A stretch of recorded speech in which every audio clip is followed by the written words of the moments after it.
Okarun's finally showing the best of his inner Ken Takakura, but unfortunately also the worst of it. He's got that confident swagger when he goes toe-to-toe with Evil Eye, but unfortunately defaults back to that shy boy energy in the moment he needs it the most, and we're gonna get into that. Plus, is that a tiny glimpse of somebody that fans have been clamoring for since the start of the season? That's right, it's time to talk about the latest episode of DANDADAN. We've got more bombastic action, some teasing cute rom-com moments, some wholesome family scenes, and even some wacky school hijinks. Let's get into it. This is another episode that opens up right where the last one left off, with Evil Eye and Okarun in his transformed state clashing together. And once again, we see the washed out purple showing that Evil Eye is the threat that he's been this entire season, dominating the moment. Or is he? As the fists, feet, and wailing souls start flying, we're seeing Okarun seeming to hold his own, and we've got big flashes of red washing out against that purple to show that Okarun's actually holding his own, and maybe even doing a little bit better. The color radiating out as these two lock together fist to foot is so cool. And it shows that Tatsu-sensei is a big believer in last-minute cram sessions, because Okarun's impressive one-night musical training arc clearly paid off. With Turbo Granny dangling from his back, he's holding back every one of Evil Eye's attacks, including some new moves we've never seen, sending the wailing souls at him like some kind of tracking missile attack, but Okarun phases right through that. And he hits back with that power lunge move we saw him whip out in the Mongolian Deathworm Tunnel. Evil Eye even busts out the haunted house move that we saw back in that arc, and he drops it right on Okarun's head. And just as Evil Eye is looking down thinking he's crushed his opponent, boom, the whole world turns to red. Okarun has clearly taken over in this fight. And there he is in those jagged lines, big grin on his face, looking down on Evil Eye as he knocks him into the dirt. And yet, despite the damage, it's here that we see Evil Eye and even Okarun laughing and grinning. This is arguably the most shonen moment we've had in the entire series. Two boys who've come from different backgrounds, clearly rivals for someone's affection, and becoming friends in their own way, yet now clashing and beating the ever-loving piss out of each other as a way to support each other, or at least for Okarun to support him. And it's with that laughter, as the two are clearly connecting in this all-out brawl, that Okarun busts out his all-out attack, hitting Evil Eye right in the chest with a headbutt, and blowing both him and Momo's house completely away. It's interesting to see as everybody's covering their head that Seiko's just smoking a cigarette knowing Manjiro is gonna have to defend her. He's clearly been trained well. There's nothing cooler than a badass woman completely unfazed by the destruction around her, even when that destruction is her own home. And as Evil Eye pulls himself out of the rubble, we see that he's bleeding, but still laughing. The two are connecting, and Evil Eye is just eager for the fighting to continue, but Okarun is untransformed and stands before him, weaker in this state. Everybody behind him is worried, except for Okarun himself. As the Evil Eye steps up to him and looks down at him, wanting the fight to continue, Okarun disses him in a single phrase: "I don't bully weaklings." And with that, we realize what Okarun's plan was: show himself to be stronger to get all of Evil Eye's focus onto him. As the rest of his friends look on in shock and awe, even Turbo Granny's on his shoulder going with his plan, which makes it seem like she was actually in on it from the start. And it's here I think we can argue that Okarun's knees weren't shaking because he was nervous about being beaten in the fight. And I think he was just nervous about whether or not his plan was ultimately going to pay off. And clearly it did, because now he's standing confident and assured. And while Momo and Ira are confused, Seiko is laughing her ass off, which is appropriate because she put her trust in the kids and it's paying off in maybe a weirder way than she would have expected, but regardless, she was correct. This plan also feels like it would be true to Okarun's character. This is not a guy who wants to bully anyone or necessarily enjoys fighting. He has been the victim of bullying himself, as we've seen in the very first episode. And so once he proves that he's stronger than Evil Eye, I don't think he has any desire to ultimately beat him down and dominate him. He just wanted to get him under control. So despite having said that this was a really shonen-esque moment as the two were clashing, this feels very much like a DANDADAN moment and a real win for who Okarun is at his core. As Evil Eye is stomping around like a petulant child demanding that they fight every minute of every day, Okarun's just dismantling him by refusing to rise to the bait, not negotiating at all, and saying, "Here are my terms, and I know you're going to accept them." And Evil Eye does. What's really funny though is that Evil Eye is willing to say he won't kill humans anymore, but his underwear is not. This is really funny, but it raises a question of the core of Evil Eye's character, because at the beginning of the season, we were led to believe that, he was a unfortunate soul who was tortured by the Kido family and became this Evil Eye spirit, but somehow him wanting to play turned into wanting to kill anyone and everyone. Maybe it's actually the cursed underwear that is the separate entity that led him to believe that playing and killing are synonymous. Unfortunately, we're not gonna find out at the moment because he takes them off and completely agrees to all of Okarun's terms. And Okarun's plan has worked, getting Gigi what he wanted. What a bro. Meanwhile, Seiko comments on Gigi's junk. Also, what a bro.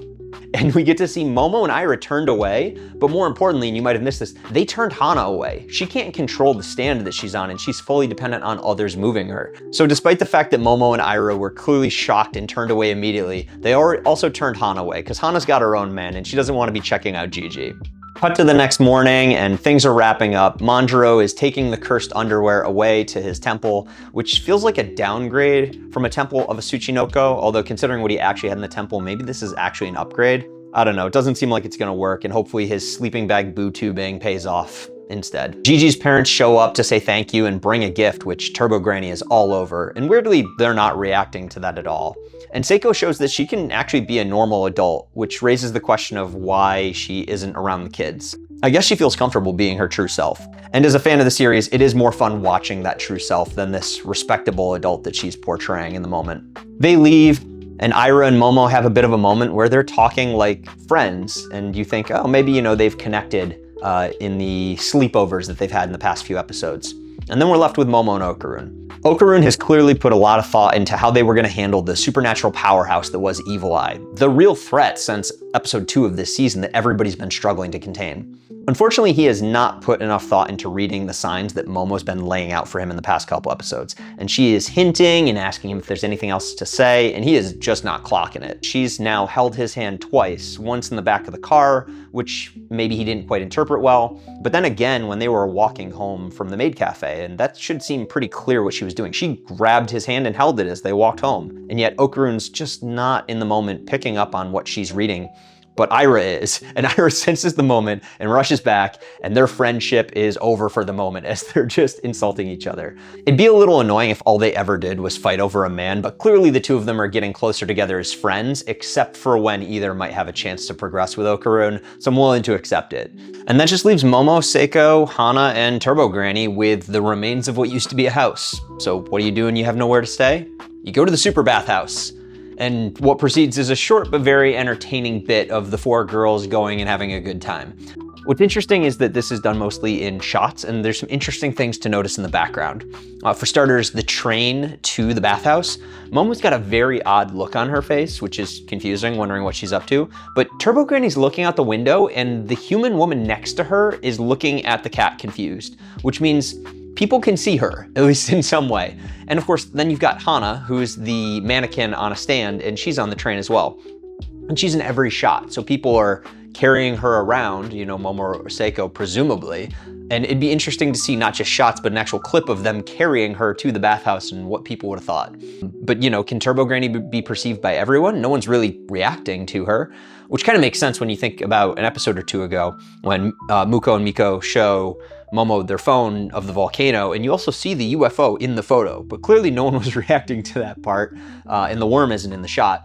So people can kind of perceive the supernatural things going on around, but maybe there's something going on in people's heads where they don't properly perceive or react to it. Anyway, the girls have fun at the bathhouse, and Hana's in every shot, although in the first one they have her sitting outside, which is kind of weird. Not that she could get in the bathwater or feel it, but sticking her outside just for one moment seems kind of mean, although her face doesn't really change, so I guess she's enjoying it. And then the girls go home, and we get to see Turbo Granny riding in Momo's hoodie, sleeping, which is cute and shows that despite her very brusque personality, you know, she's at least close enough that she's willing to ask Momo for a ride back. And then, of course, Seiko and Momo realize that their most prized possessions have been destroyed as they show up at the house and meet this alien yelling "Toom Toom" at them. And this is Mr. Ludris, who, according to Mr. Peeny Weeny, is a construction expert, hopefully. This is also where we get to see all of their friends show up in like a hero moment. Everybody's looking at them except for Aira, who's playing with Chicky, staying true to brand, Aira, which is great. And of course, Seiko had refused as they were walking home to ask any of Momo's friends for help or for money because they stayed there. And she's got this personality of always trying to do things on her own. She doesn't want to burden Momo, asking for any of her part-time job money. She didn't want to ask any of their friends. She didn't even ask Gigi's parents. Luckily, Okarun is used to this. You know, remembers a few episodes ago when he had tried to pay Seiko back for helping him back in season 1 and she refused. He says, no, you've done so much for us. We want to help you.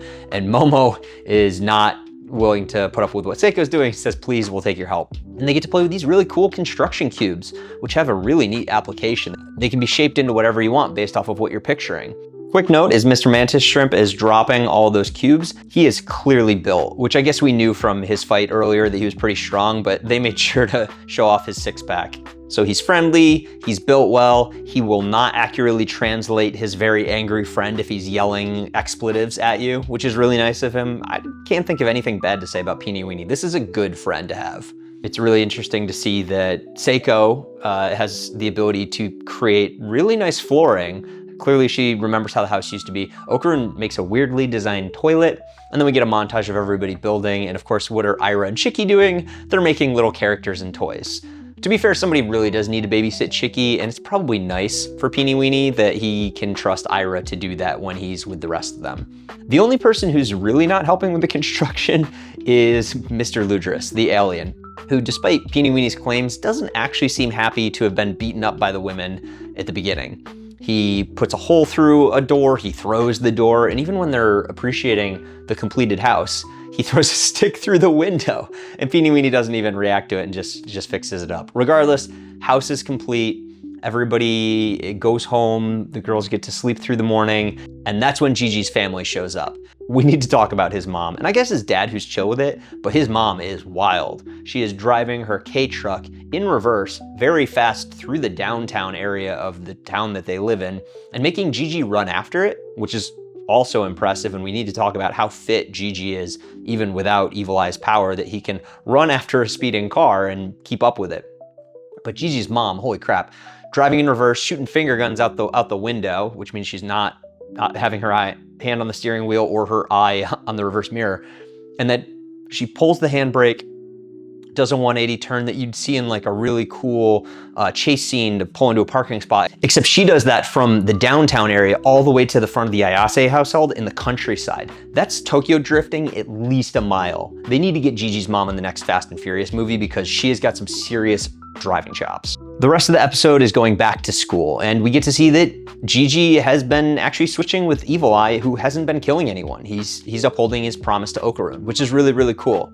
Gigi surprises Momo with this question about, do you have a crush on anyone? And it's interesting, we don't know for sure, but you can kind of interpret that Gigi might have picked up on the fact that Momo's got a crush on Okarun. He saw how they were looking at each other 2 episodes ago, and I think he's starting to pick up on what's happening, but clearly he's got his own feelings for her, and he might just be trying to suss out if he has a chance. Of course, that moment is ruined because 6 girls who definitely do have a crush on Gigi show up, and I don't know if it's his looks. The guy talks so weird, but something about him is just attractive to all of these girls in school. And one of them gives him a taiyaki flavored drink, which seems horrifying, but Evil Eye loves it. Even though he says he's gonna butcher these girls, you could probably win him over and avoid butchering if you just give him a nice drink. Momo's got to drag him through school and all of the trouble that he gets into, from running onto the soccer field and punching the ball, even though we have seen that kicking is his preferred mode of playing with balls. I can't think of a good way to word that.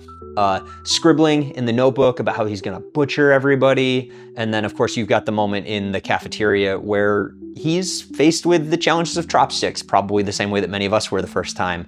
So I can't necessarily blame this childlike entity for not knowing how to use them. Although I can't say I've ever thought about using my whole fist to stuff pasta into my mouth before. Momo's taking it in stride, and her friends Muko and Miko show up to share a story going around school about this mysterious floating golden ball in an abandoned apartment complex. There's even a perfectly clear photo of it, which props to whichever kid took that picture and then managed to get out unscathed.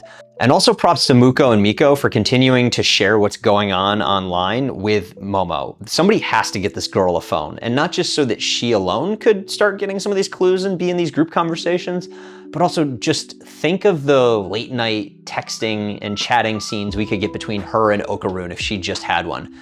Hopefully that's what she's using her part-time money for, or else, come on Seiko, get your granddaughter a phone. The shippers need it. And then the credits roll. Except we get a little bit of an after credits scene as this Kid with glasses, talking kind of weird, is standing over Okarun, and Okarun's not even sure who he's talking to. Now, we don't know who this kid is. His name isn't stated, although you might have noticed him in the OP and the ED and had a sense that, okay, this guy's probably going to come into the story at some point. And of course, eager readers of the manga have been waiting for this person to appear. No spoilers, obviously, and keep that hidden in the comments if you want to talk about anything like that. But I'm very excited for next episode when we're presumably going to get a lot more of this character and find out what's going on with that golden ball in the apartment complex. We've only got 3 episodes left, so this is the last arc, or part of an arc, who knows, that we are going to get this season.